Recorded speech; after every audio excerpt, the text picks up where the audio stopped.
The revenge of Dominic Cummings is here.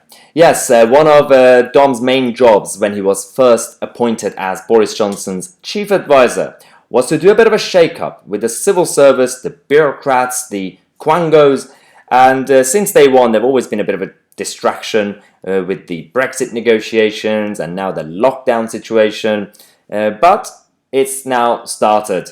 So the storm is coming, and well, the storm has arrived, because the first target, the first victim, is actually the head of civil service, Mark Sedwill, the guy who got the job thanks to Theresa May as the former Prime Minister.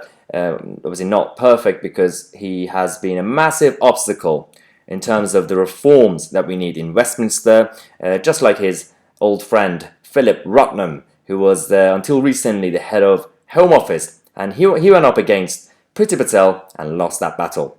So let's talk about this, because the Telegraph initially reported this news talking about how the Prime Minister will be removing Sir Mark Sedwill as the UK's most senior civil servant, and the article initially talked about how the ousting of Sir Mark will be the most obvious signal that a long-planned shake-up of the civil service by Dominic Cummings, Mr. Johnson's chief aide, is gathering pace.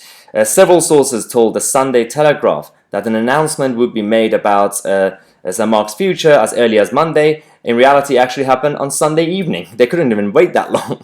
So as we said, he was appointed as the National Security Advisor by Theresa May, and obviously then was made a Cabinet Secretary a year later. One source has said that Sir Mark was fighting to stay as a National Security Advisor and already seemed resigned to losing his post as Cabinet Secretary.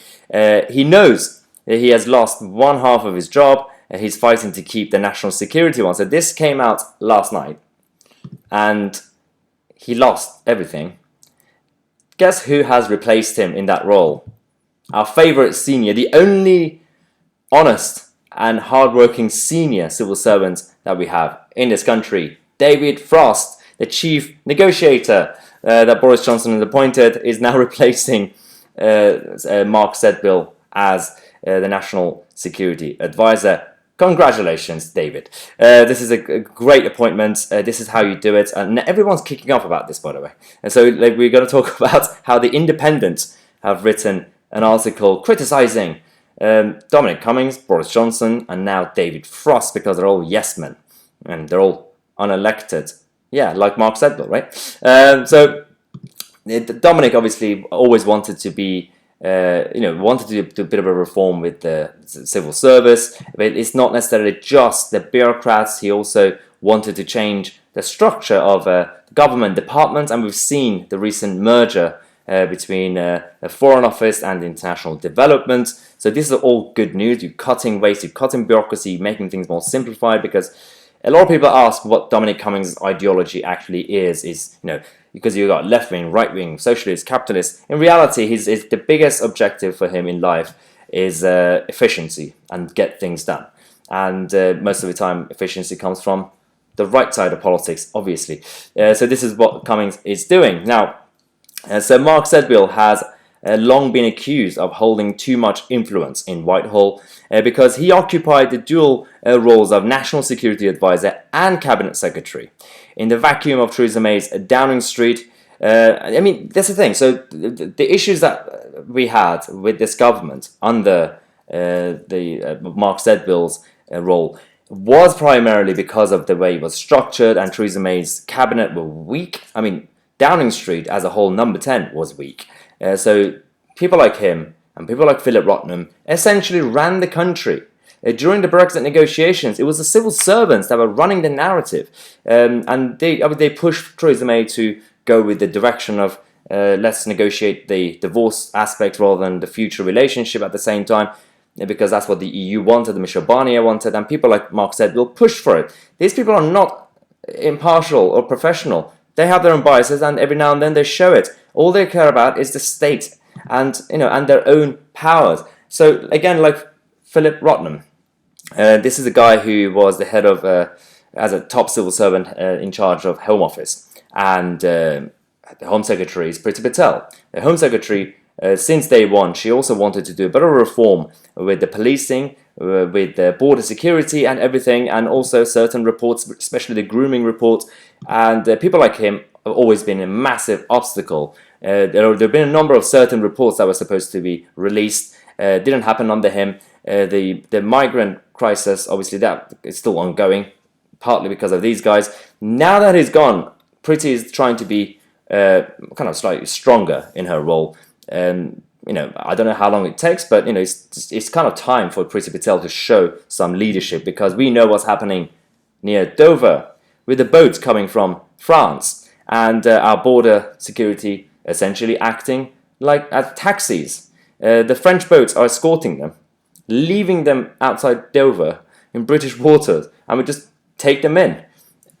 Send them back. Turn the boats around. This is not how you enter this country. This is just, it's not legal, guys. And I don't know why we're so afraid of this relationship, this agreement that we have with France. We are paying them. We're literally using our taxpayers' money to pay the French security, border security, to look after this situation, and they're not. So this is a weird case that the Home Office needs to really sort out. We've always been talking about this. Now, the Independents are slightly kicking off. So the headline sounds like it's a bit of a compliment. It sounds positive. Mark Sedwill was a roadblock to Dominic Cummings' vision for the civil service, so he had to go. The Cabinet Secretary was subject to hostile briefings that made clear that he wasn't welcome. But any team manager knows that you can't keep telling your players that they are all useless. This is not a positive article for Dominic. So there's one section of this which is brilliant. So these are the guys who talk about this all the time. This will raise genuine fears of politicization and of Johnson surrounding himself with yes men and women. At least he clarified women too. Significantly, the national security post has been handed to David Frost, Johnson's Europe advisor and EU trade deal negotiator. He is and will remain a special advisor, a political appointment rather than a civil servant. These are the same people who have been complaining about the fact that someone like Dominic Cummings is an advisor. He's an unelected figure, and unlike government ministers, but then they spend every day defending unelected civil servants. I mean, are you kidding me? Considering the powers, the balance is just it's nonsensical. So Dominic Cummings, despite what people say out there, the media, doesn't have that much power in terms of the everyday operation of government overall, especially with different departments. It's the civil servants that are actually genuinely running everyday stuff, but also the direction. They are supposed to be, technically speaking, taking in the direction that government ministers, the orders that they receive from elected officials. In reality, everybody who's familiar with British politics know that civil servants have their own way. They know how to block things, ideas. They know how to delay policies. They can't officially say no, but they have their own tactics. It's been going on for decades, and they have more power than any Dominic Cummings out there. So this is absolutely nonsense. These are the same people who are advertising jobs like this. The Deputy Director for Diversity, Inclusion and Belonging. This is at the Treasury. I mean, okay, diversity, you need a Deputy Director of Diversity. I mean, we know what that means. Inclusion. The worst one is belonging. And also, where's the Oxford comma? There's no Oxford comma there. £70,000 a year salary. There are ordinary working class people struggling to make do, and we have people on the frontline public services we can't pay them because we say we don't have enough money in the budget. £70,000 for a deputy director for diversity, inclusion, and belonging. Yeah, let's do it, guys. This is a good idea. Then you have people like Piers Morgan. So back in the 23rd of May, when the Cummings Gate started, Piers said, "In light of today's development, I am regretfully forced to ban all cabinet ministers from appearing on GMB until further notice. Only exceptions will be those who didn't publicly support Cummings breaching a lockdown that the government forced on the rest of us to save lives. The same lockdown measures that Piers Morgan's son broke when he attended a peaceful march, and Piers Morgan actually encouraged his son. Now he's tweeted this again. The government's boycott of GMB reaches its 60-second day tomorrow. Here is a 70-minute low-light reel of the interviews that led them waving the white flag. You banned the government, and now you're saying that the government are boycotting you. I mean, again, at least he's funny. At least it's not as bad as these guys. The BBC are just these days, they directly bias. They're not even hiding it. They've been supporting these cultural Marxists out there on the streets with their slogans. They are also hiring deputy directors for inclusion and stuff like that all the time. They're politicizing the whole organization, and it's time to defund the BBC. As you know, we have the new merchandise. This is going to go for another week. The link is in the description. Get your t-shirts. Cancelling your TV license and watching My Tousi instead. So make sure you get that. This is obviously limited for now. We have much more to talk about. If you want to support the channel, you could become a member by clicking on the link in the description, or just going on youtube.com/mytousi/join. I've also been informed that you guys have, if you have YouTube Premium, you have 48 hours to actually become a member for free. And you get all the benefits that we have for the members. You got the members Q&A, exclusive content. We got the weekly video podcast and Zoom video calls with, obviously we're going to do small groups every week.